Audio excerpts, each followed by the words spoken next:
2003 সাল অক্সফোর্ড বিশ্ববিদ্যালয়ের একটি জেনেটিক ল্যাবরেটরি। কম্পিউটার স্ক্রিনে ফুটে উঠছে হাজার হাজার পুরুষের ডিএনএ নমুনার তুলনামূলক তথ্য। আর এর মধ্যে বিজ্ঞানী ক্রিস টাইলার স্মিথ আর তার টিম স্তব্ধ হয়ে বসে আছে। তাদের সামনে একটা সংখ্যা, আর এই সংখ্যাটা বিশ্বাস করা কঠিন। কি সেটা জানলে আপনিও স্তম্ভিত হয়ে যাবেন। তথ্যটা হলো, এশিয়া জুড়ে প্রায় 1,60,00,000 পুরুষের শরীরে বইছে একই পুরুষের রক্ত, একই ওয়াই ক্রোমোজোম, মানে তাদের পূর্বপুরুষ এক। মানে পৃথিবীর প্রতি 200 জন পুরুষের মধ্যে একজন আক্ষরিক অর্থেই একই ব্যক্তির বংশধর। আর সেই ব্যক্তিটিকে, তিনি ইতিহাসের সবচেয়ে ভয়ঙ্কর, সবচেয়ে রক্তপিপাসু আর সবচেয়ে সফল বিজেতা। তার নাম চেঙ্গিস খান। আপাতত তার রক্ত বহন করছেন 1.5 কোটিরও বেশি মানুষ। এই একটি আবিষ্কারই বদলে দিয়েছিল মানব ইতিহাস আর জেনেটিক্স নিয়ে আমাদের চিন্তা ভাবনাকে। একজন মানুষ কিভাবে একটা গোটা মহাদেশের জিনগত মানচিত্র বদলে দিতে পারেন। আজকের এই ভিডিওতে আমরা বিজ্ঞানের আলোকে খুঁজে দেখব সেই বিস্ময়কর, ভয়াবহ এবং কিছুটা অস্বস্তিকর সত্যকে। নমস্কার, সবাইকে আমার এই ভিন্ন স্বাদের চ্যানেলে স্বাগত। আমি সুব্রত বসু। প্রথমে একটু সংক্ষেপে জানিয়ে রাখি চেঙ্গিস খানের জীবনটা, যে জীবনটা শুরু হয়েছিল অতি নিষ্ঠুরভাবে। 1162 সালে মঙ্গোলিয়ার বিস্তীর্ণ তৃণভূমিতে জন্ম নেয় তেমুজিন। এই ছিল তার আসল নাম। বাবা ছিলেন একটা ছোট্ট গোষ্ঠীর প্রধান। কিন্তু তেমুজিনের বয়স যখন মাত্র 9 বছর, তখন প্রতিদ্বন্দ্বী তাতার গোষ্ঠী বিষ প্রয়োগ করে হত্যা করে তার বাবাকে। এরপর যা ঘটে তা ভয়ঙ্কর নিষ্ঠুর। নিজেদের লোকরা তেমুজিনের পরিবারকে ত্যাগ করে চলে যায়।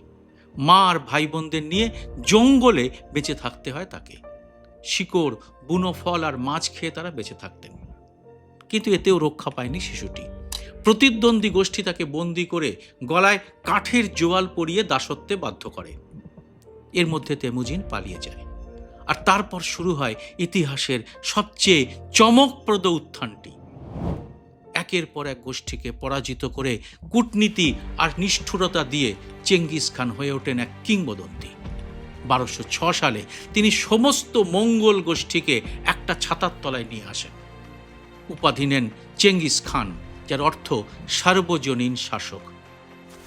এরপরের গল্প রক্তে লেখা। চেঙ্গিস খান আর তার উত্তরসূরিরা মিলে গড়ে তোলেন মানব ইতিহাসের সবচেয়ে বড় সাম্রাজ্যটি। কোরিয়া থেকে পূর্ব ইউরোপ, সাইবেরিয়া থেকে পারস্য উপসাগর, মানে প্রায় 2,40,00,000 বর্গ কিলোমিটার এলাকা জুড়ে বিস্তৃত ছিল এই সাম্রাজ্য।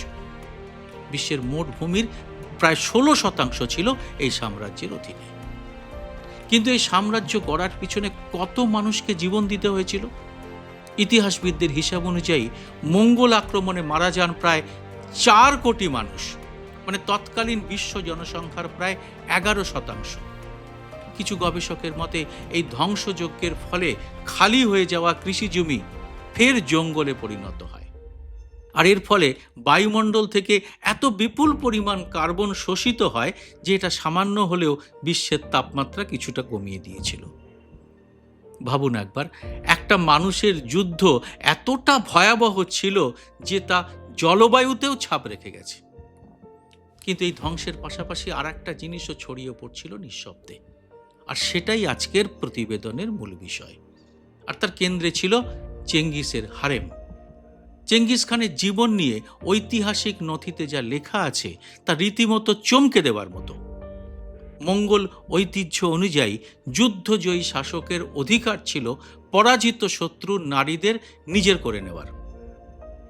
চেঙ্গিস খানের প্রধান স্ত্রী ছিলেন বোরতে, কিন্তু তার হারেমে ছিলেন হাজারে হাজারে নারী, বিভিন্ন জয় করা রাজ্য থেকে আনা।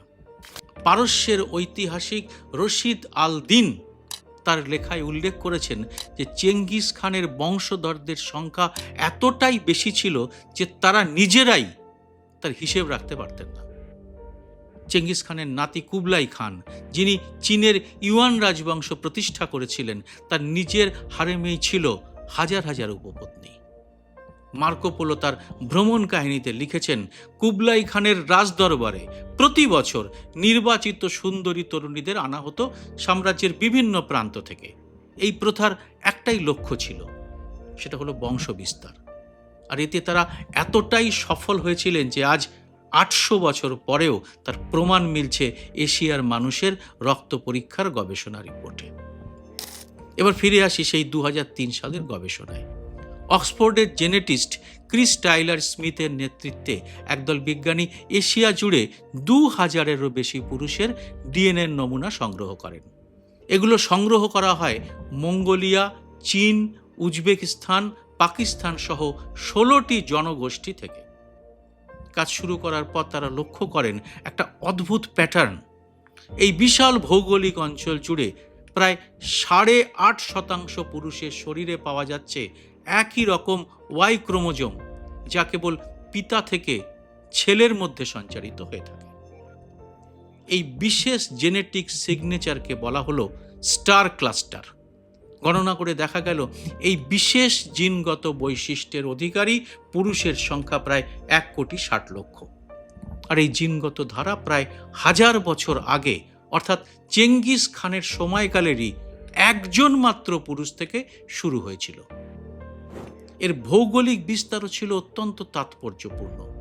এই জিনগত ধারা ঠিক সেই এলাকাগুলোতেই সবচেয়ে বেশি পাওয়া গিয়েছিল যেগুলো একসময় মঙ্গল সাম্রাজ্যের অংশ ছিল। কিন্তু এই গবেষণা কি ঠিক?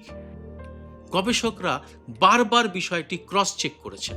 তারপরেও তারা খুব সতর্কতার সঙ্গে বলেছেন তারা সরাসরি চেঙ্গিস খানের দেহাবশেষের সঙ্গে ডিএনএ মেলাতে পারেননি, কারণ তার সমাধি আজও অজানা। ইচ্ছাকৃতভাবেই তা গোপন রাখা হয়েছিল। কিন্তু ঐতিহাসিক তথ্য, ভৌগোলিক বিস্তার এবং সময়কাল সব মিলিয়ে এই সিদ্ধান্তে পৌঁছানো ছাড়া তাদের আর কোনো উপায়ও নেই। আর তাই তারা শেষ পর্যন্ত এই সুপার ওয়াই লিনিয়েজের উৎসকে চেঙ্গিস খানেরই বলে চিহ্নিত করতে বাধ্য হয়েছে। তাদের প্রমাণের ভার এতটাই শক্তিশালী যে বেশিরভাগ বিজ্ঞানী এই সিদ্ধান্তকে সমর্থন করেন। ভৌগোলিক বিস্তার, সময়কাল, ঐতিহাসিক নথি সব কিছু একসাথে মিলে যায় শুধু একটি নামের সাথেই। আর এই জন্যই এটাকে বিশ্বের একটা বিস্ময় হিসেবেই ধরা হচ্ছে। এই মুহূর্তে একটু থামা দরকার, কারণ সংখ্যাটার ভারটা বোঝা খুব সহজ কাজ নয়। 1,60,00,000 পুরুষ, মানে এটা গোটা নেদারল্যান্ডসের জনসংখ্যার সমান। বিজ্ঞানীদের ভাষায় এটাই ইতিহাসে রেকর্ড করা সবচেয়ে সফল জেনেটিক লিগ্যাসি, মানে একজন মানুষের বংশ বিস্তারের সবচেয়ে বড় প্রমাণ। আসুন একটু তুলনা করে দেখা যাক। প্রাচীন রোমান সম্রাটদের, মুঘল বাদশাদের, এমনকি ইউরোপের রাজপরিবারগুলোরও বংশ বিস্তার কি এর ধারে কাছে আসে? না, আসে না। কেন শুধু চেঙ্গিস খানই এতটা সফল হলেন? এর পেছনে 3টি কারণ চিহ্নিত করেছেন ইতিহাসবিদরা। প্রথমত, তার সাম্রাজ্যের বিশাল ভৌগোলিক বিস্তার। বহু জনগোষ্ঠীর মধ্যে তার বংশধররা ছড়িয়ে পড়ার সুযোগ পেয়েছিল। দ্বিতীয়ত, মঙ্গল শাসন ব্যবস্থায় রাজপরিবারের সদস্যদের বিশেষ সামাজিক মর্যাদা ছিল, আর এটা তাদের বংশবৃদ্ধির ক্ষেত্রে বাড়তি সুবিধা দিত। তৃতীয়ত এবং সবচেয়ে গুরুত্বপূর্ণ, এই ধারা 4টি প্রজন্ম ধরে অব্যাহত ছিল, কারণ চেঙ্গিস খানের পুত্র, নাতি এবং প্রপুত্ররাও একইভাবে বিশাল সাম্রাজ্য শাসন করেছেন এবং এই একই জীবনযাত্রা পালন করেছেন। কিন্তু এরকম উদাহরণ কি আর নেই? 2015 সালে প্রকাশিত আরেকটা গবেষণায় আয়ারল্যান্ডেও একই রকম একটা জেনেটিক ক্লাস্টার খুঁজে পাওয়া যায়। এর উৎস সম্ভবত প্রাচীন আইরিশ রাজা নিয়াল অব দ্য 9 হোস্টেজেস। এতে বোঝা যায় ইতিহাসে এই ধরনের সুপার ফাদার খুব একটা বিরল নয়, তবে চেঙ্গিস খানেরটাই এখনো পর্যন্ত সব থেকে বিশাল। মজার তথ্য হলো, আধুনিক ডিএনএ পরীক্ষার মাধ্যমে কিছু ক্ষেত্রে এই বিশেষ জিনগত চিহ্ন আরও ভালোভাবে শনাক্ত করা সম্ভব। কিন্তু এটা যদি চেঙ্গিস খানের জিন বলে সরাসরি বাণিজ্যিকভাবে প্রচার করা হয়, তাহলে এ নিয়ে কিন্তু বিরাট বিভ্রান্তিও হতে পারে। এটা বিজ্ঞানীরাই বারবার সতর্ক করেছেন। এই গল্পের সবচেয়ে অস্বস্তিকর দিকটা হলো এর নৈতিক জটিলতা। চেঙ্গিস খান ছিলেন ইতিহাসের অন্যতম নিষ্ঠুর শাসক। তার আক্রমণে ধ্বংস হয়ে গেছে বহু শহর, নিশ্চিহ্ন হয়ে গেছে অনেক সভ্যতা। পারস্যের ঐতিহাসিকরা লিখেছেন, মঙ্গল আক্রমণের পর কিছু শহরে একটিও জীবিত প্রাণী অবশিষ্ট থাকতো না। অথচ সেই একই মানুষের জিনগত উত্তরাধিকার আজ কোটি কোটি মানুষের শরীরে বইছে, যারা জানেন না তাদের শিরায় কি প্রবাহিত হচ্ছে। এটা ইতিহাসের এক নিষ্ঠুর পরিহাস। যে মানুষটি লক্ষ লক্ষ প্রাণ কেড়ে নিয়েছেন, সেই একই মানুষ আজ কোটি কোটি মানুষের অস্তিত্বের কারণও বটে। কারণ ধরুন, যদি চেঙ্গিস খান একজন নারী বা সীমিত সংখ্যক নারীকে বিয়ে করতেন, বা তার কোনো নাতিপুতিও ঠিক এই রীতি মানতেন, তাহলে আজকের এই 1,60,00,000 মানুষের অস্তিত্বই থাকতো না। ইতিহাস আর জীববিজ্ঞান এভাবেই একে অপরের সঙ্গে জড়িয়ে যায়। চেঙ্গিস খানের সামরিক সাম্রাজ্য বহু আগেই ভেঙে পড়েছে। চেঙ্গিস খান মারা গেছেন 797 বছর আগে। মঙ্গল শাসনের চিহ্ন আজ কেবল ইতিহাসের পাতায়, জাদুঘরে আর গবেষণাপত্রে সীমাবদ্ধ। কিন্তু তার সাম্রাজ্য এখনো টিকে আছে নিঃশব্দে, অদৃশ্যভাবে, কোটি কোটি মানুষের ডিএনএর মধ্যে। এটাই কি বিশ্বের অন্যতম বড় বিস্ময়? এ ব্যাপারে আপনারা কি বলেন অবশ্যই জানান কমেন্ট বক্সে। আর আপনাদের কাছে অনুরোধ, বিজ্ঞান, ইতিহাস ইত্যাদি বিষয়ের নানা চমকপ্রদ খবরের জন্য এই চ্যানেলের ভিডিও সেকশনটি একবার খুলে দেখবেন। আশা করি আপনাদের মনের মতো বহু বিষয় পাবেন যা আপনাকে চমকে দেবে। জয় হিন্দ, সত্যমেব জয়তে।